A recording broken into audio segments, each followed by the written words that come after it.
주님, 도저히 감사할 수 없을 때라도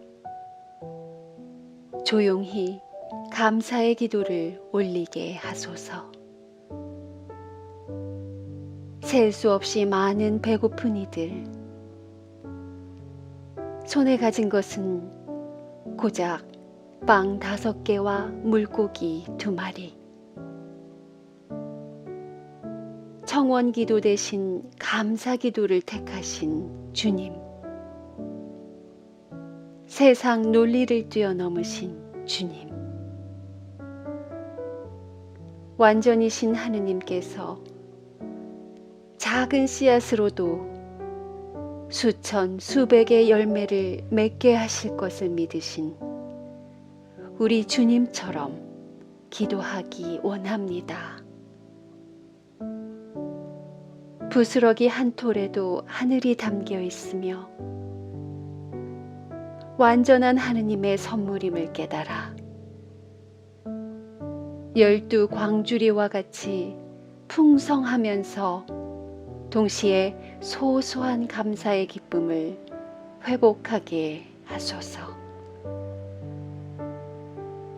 어떤 처지에서든지 감사하는 위대한 기도의 모범을 선사하신 살아계신 우리 주 예수 그리스도의 이름으로 기도드립니다.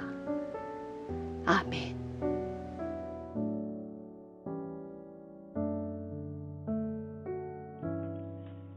요한 공동체가 전한 거룩한 복음입니다.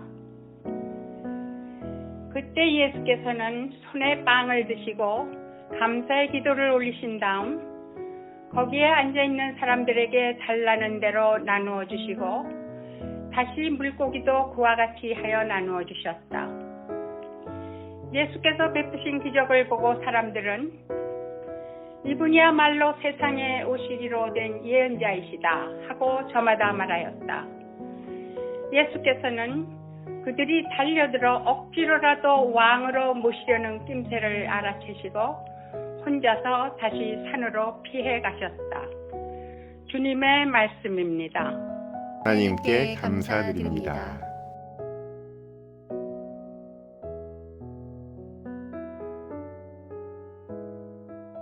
할렐루야. 하나님 아버지와 우리 주 예수 그리스도로부터 오는 은혜와 평강이 이 자리에 계신 모든 분들과 함께 하시기를 바랍니다. 여러분, 지난 한 주간 어떻게 행복하게 잘 지내셨습니까? 지난주에 교회에서 감사 노트를 나눠드렸는데 집으로 가져가실 때 그 초심이 잘 지켜지셨는지, 아니면 감사 노트가 하루하루 밀려가는 것을 보면서 괜한 스트레스는 받지 않으셨는지 궁금했습니다.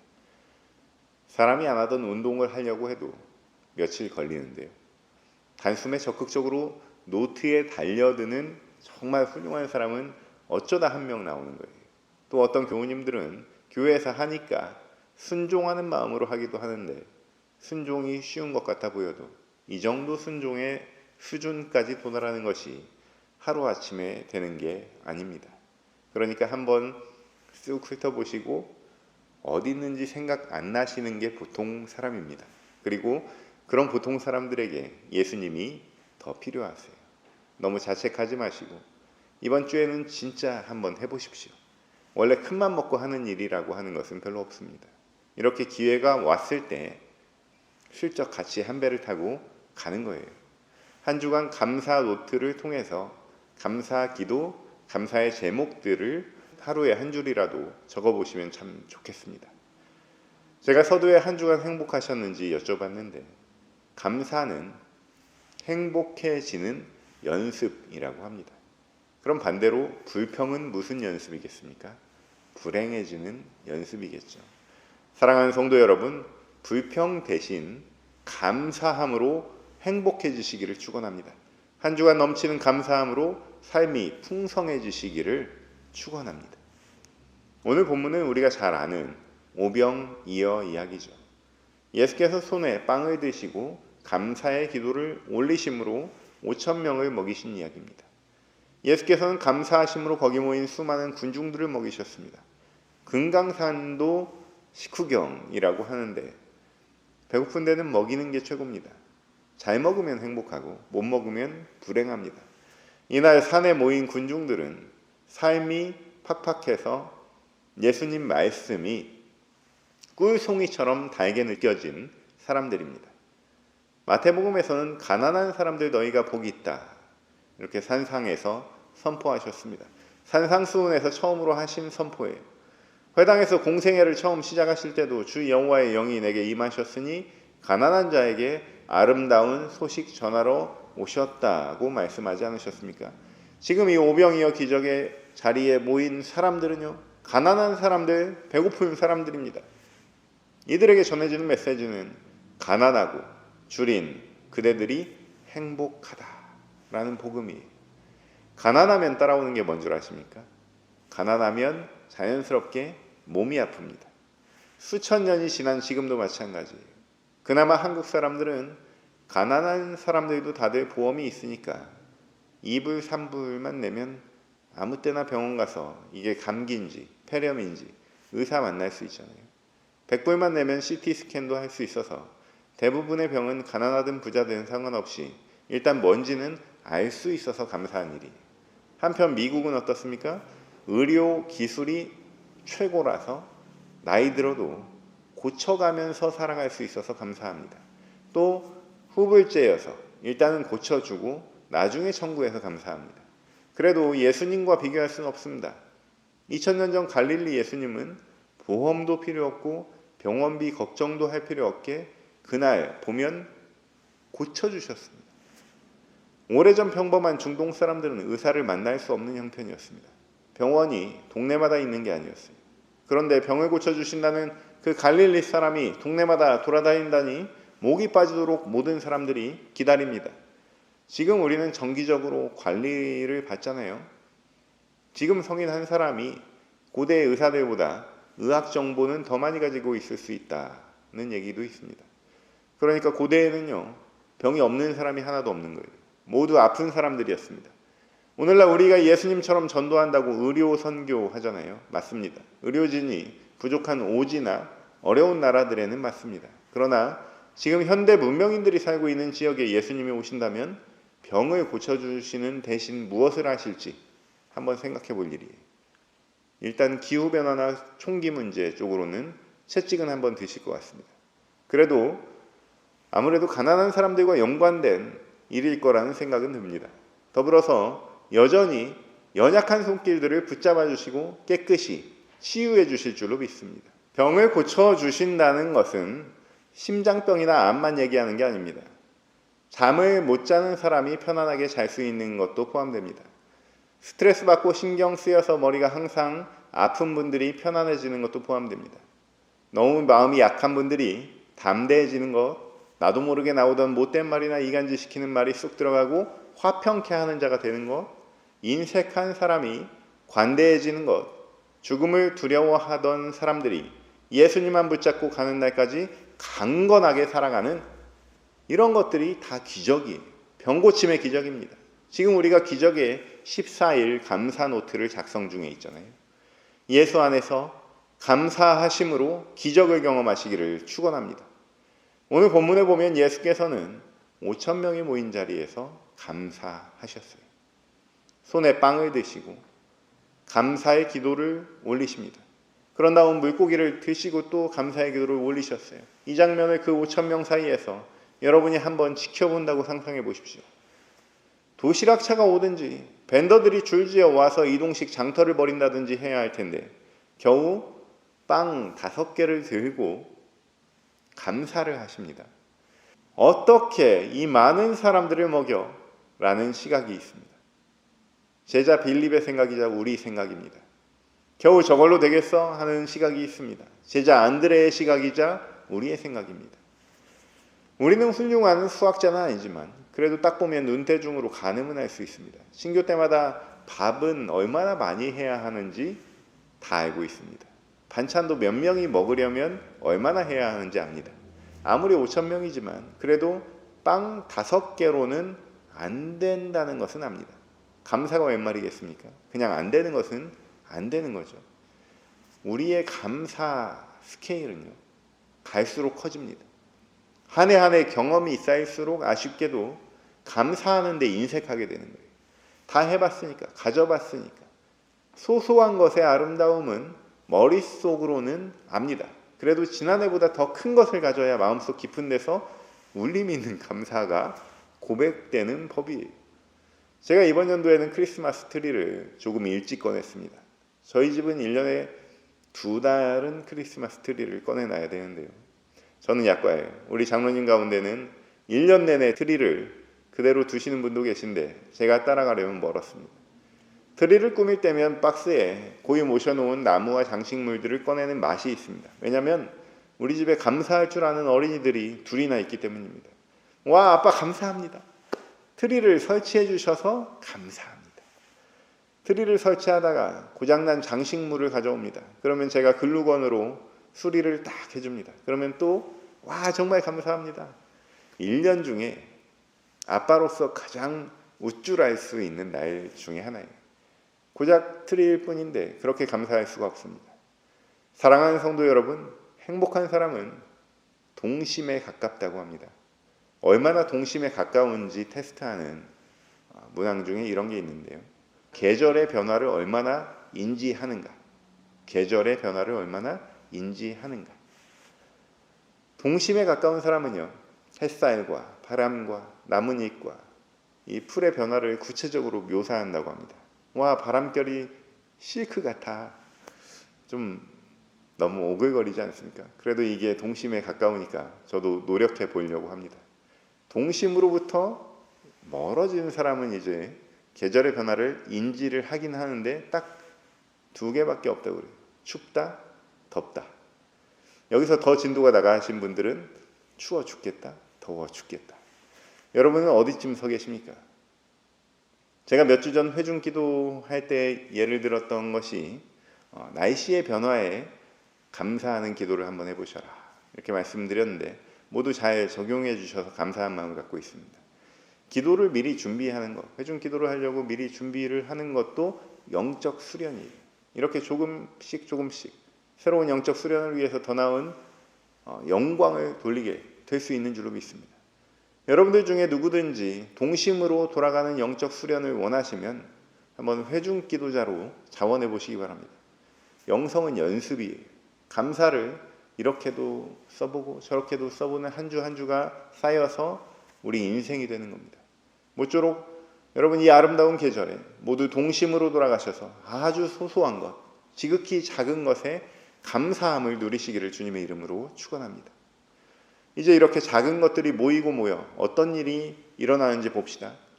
12절 말씀입니다. 사람들이 모두 배불리 먹고 난 뒤에 예수께서는 제자들에게 조금도 버리지 말고 남은 조각을 다 모아드려라 하고 이르셨다. 하나님께서 우리에게 인생의 순간순간마다 감사의 거리들을 주십니다. 과일로 비교하자면 수박 같은 큰 감사입니다. 몇 개만 장바구니에 넣어도 더 이상 넣을 수가 없습니다. 너무 크니까요. 그러나 수박만 먹고 살 수는 없죠. 세상에 맛있는 게 얼마나 많은데 수박만 먹겠습니까? 세상에 차려야 할 잔치자리가 얼마나 많은데 수박 한 통만 내놓겠습니까?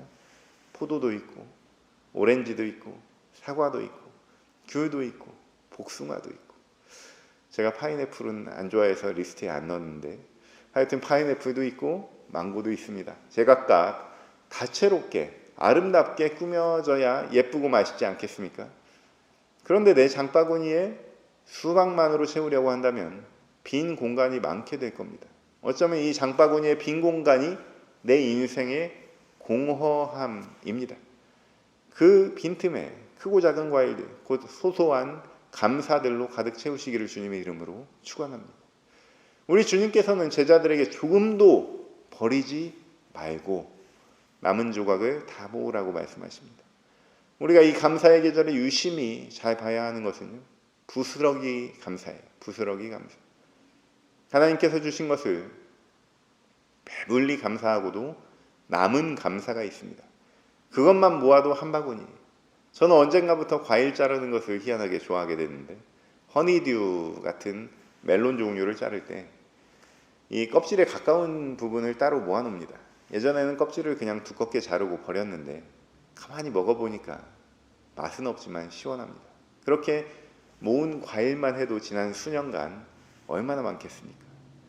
13절 말씀해 보니까 보리빵 5개를 먹고 남은 부스러기를 제자들이 모았더니 12광주리에 가득 찼다고 기록되어 있습니다. 부스러기 감사를 모으면 12광주리에 가득 차게 되는 줄로 믿습니다. 이 12광주리 감사는 여러분 곳간에 모아놓는 그런 감사가 아니에요. 12이라는 숫자는 여러분 잘 아시겠지만 특별한 숫자입니다. 완전수입니다. 하나님께서 우리에게 베푸시는 은총에는 버릴 것이 없이 완전하다는 의미예요. 부스러기조차 그 완전의 부분이라는 거예요. 눈을 크게 뜨고 남은 감사가 없는지, 떨어뜨린 감사가 없는지 한번 지켜보라는 의미예요. 그리고 그렇게 차고 넘치게 베푸시는 은총을 먹고도 남았으면 잘 모아서 정성껏 베풀라는 의미예요. 감사는 스스로 만족하기 위해서 수집하는 것이 아닙니다. 여러분을 별처럼 빛나게 하시려는 하나님의 은총입니다. 하나님께서 숨결을 불어넣으시고 완전하게 창조하신 원형을 회복하게 하려고 여기저기에 감사라는 버튼을 만들어 놓으셨어요. 그 감사라는 버튼을 누를 때마다 조금씩 여러분들 회춘하게 되는 거죠. 동심이 회복되게 되는 거죠.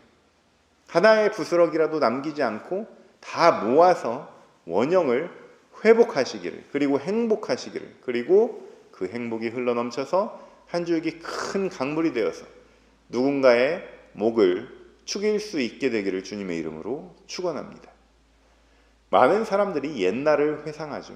그때가 좋았지 하는 말은 안 해보셨더라도 생각은 한 번씩 해보셨을 것입니다. 그때가 좋았다는 것은 예전에 배불리 먹어서 좋았다는 게 아닐 겁니다. 배는 줄였어도 서로 정이 있었던 문화가 있습니다. 예전에 우리 할머니 댁에 가면 대문이 없었습니다. 시골에는 여전히 대문이 없는 집들이 많죠. 할머니 댁 풍경을 상상해 보면 일단 밥 먹고 남은 것은 한데 모아서 끓여서 강아지에게 주고 돼지 우리에도 던져줍니다. 그래도 못 쓰는 거, 뼈 같은 거 이런 것들은 퇴비 더미에 던져놓습니다. 음식물 쓰레기라는 것이 없던 시절입니다. 또 찾아오는 손님을 의심 없이 모시고 대접하는 것은 마더 테레사가 아니라 우리 할머니도 하는 일이었습니다. 손님이 돌아가면서 고맙다고 할까봐, 꼭 신세 갖겠다고 인사할까봐 떠날 시간쯤 되면 말없이 어디 밥 매러 가신다든지 이런 속으로는 따뜻하지만 겉으로는 쌀쌀맞은 그런 구석이 있었습니다. 예수께서는 군중들에게 환대를 베푸셨습니다. 맛있게 먹이셨고 버리는 것 하나 없이 모아드리셨습니다. 이 모든 일은 손바닥 위에서 일어난 일이에요. 사실 당신이 어디에서 음식을 가져왔다든지 마술을 부렸다든지 한 일이 아니고 하늘과 예수님이 감사로 이어졌을 때 순식간에 일어난 일이었습니다. 우리는 이것을 기적이라고 부릅니다. 기적과 감사는 결과와 원인의 관계예요. 감사하면 기적이 일어나는 줄로 믿습니다. 그런데 사람들은 예수의 손끝을 봅니다. 감사라는 온갖 어려움을 이겨낼 수 있는 기적의 스위치를 봐라 라고 가리키는 예수님의 그 손가락을 봅니다. 예수님 손끝에서 무한양 쏟아지는 어떤 마술이라도 벌어진 것으로 착각합니다. 그러나 진정 봐야 할 것은 그 내용이죠. 그 가르침이죠. 우리도 어떻게 하면 예수께서 하신 것과 같은 감사의 기적을 경험할 수 있는가? 우리도 어떻게 하면 오병이어의 주인공이 될 수 있는가? 우리도 어떻게 하면 세상 만물을 환대하고 먹일 수 있는가? 이것이 가르침을 받은 제자의 생각과 행동이 되어야 될 내용입니다. 그런데 사람들은 그 대상에게만 관심이 있어요. 이분이야말로 세상에 오시기로 한 예언자시다. 오병이어의 메시지는 온데간데 없고 왕을 찾습니다. 그 왕으로 세우려 하시는 분이 주시는 그 가르침은 필요 없고 그저 왕만 필요합니다. 그래서 오래전 우리 어머니 할머니들이 고맙다는 말씀 안 들으려고 그렇게 애쓰신 것 아니겠습니까? 예수님을 몰랐을지라도 예수님께 배운 것이나 다름없는 환대의 원리입니다. 고마움을 느낀다는 것은 말하지 않아도 알죠. 그런데 실컷 베풀었는데 고맙다고 듣는 순간 이 우주의 균형이 깨지는 거예요. 누군가로부터 오래전 도움을 받았던 것, 나도 흘려 보냈을 뿐인데 고맙다는 말로 그 흘려보낸 물이 역류해서 더 이상 흘러가지 않게 되면 낭패입니다. 고맙다는 말은 내가 흘려보내면서 해야 됩니다. 받아줘서 고맙습니다. 베풀 곳이 되어주셔서 고맙습니다. 하늘로부터 흘러넘치는 은총의 강물이 내 다음에서 막히면 곤란합니다. 받은 것은 내보내야 돼요. 몸도 마찬가지잖아요. 받고 안 내보내면 몸의 균형이 깨집니다. 몸에 자꾸 쌓이는 거예요. 겉으로 보이는 이 타이어같이 생긴 흔적은 1차 경고일 뿐이죠. 속으로 노폐물들이 쌓입니다. 현대사회는 이렇게 몸처럼 받고 내보내지 않는 이 몸처럼 병들어가고 있는 거죠. 그래서 그때가 좋았지 라는 말에 다들 공감하게 되는 것 아니겠습니까? 이제 말씀을 맺습니다. 예수께서는 오늘 기적을 베푸셨습니다. 우리 또한 기적의 주인공이 될 수 있습니다. 과연 어떤 마음을 가진 사람이 기적의 주인공이 될 수 있는지 3가지로 정리합니다. 먼저 남을 먹이려는 마음, 베푸려는 마음, 환대하려는 마음이 첫째입니다. 둘째는 부스러기까지 하나님의 완전하심의 부분이라는 것을 알고 남김없이 소소한 것까지 감사하는 그런 마음입니다. 셋째는 베풀고 숨는 마음이에요. 기적의 주인공은 하느님이시고 나는 그저 도구로 쓰임받은 것으로 그것만으로 감사하는 사람, 하늘로부터 받은 것을 흘려 보낼 줄 아는 그런 사람의 마음입니다. 이러한 사람들을 지금도 하느님께서 찾고 계십니다. 지금도 현재 진행형으로 이어지는 오병이어의 순간에 감사함으로 참여할 사람들을 기다리고 계십니다. 곧 날씨가 추워집니다. 날씨만 추운 것이 아니라 수십 년 만의 경제적인 한파도 몰아닥친다고 합니다. 제가 칼럼에도 말씀드렸듯이 신나는 협동조합이 이 흐르는 은총의 물줄기를 모으는 저수지가 되어보고자 합니다. 올해로 4번째 공동구매로 신분이 없는 싱글맘 분들의 렌트비를 지원하고 있습니다. 세상이 험난할수록 점점 커지는 지원 금액을 보면서 희망의 촛불이 횃불되어 타고 있다는 것을 느낍니다. 우리는 평생 동안 오병이어의 기적만 목 빼고 기다리는 사람들이 아닙니다. 기적은 저와 여러분을 통해서 지금도 일어나고 있습니다. 여러분의 감사가 누군가에게는 기적의 도구입니다. 오늘도 부스러기 하나 없는 소소한 감사가 모이고 모여서 12광주리에 가득 채워져서 큰 감사의 물결로 이어지기를 소망하는 기적의 주인공들 되시기를 주님의 이름으로 축원합니다. 모든 지각 위에 뛰어난 하나님의 평강이 그리스도 예수 안에서 너희 마음과 생각을 지키시리라.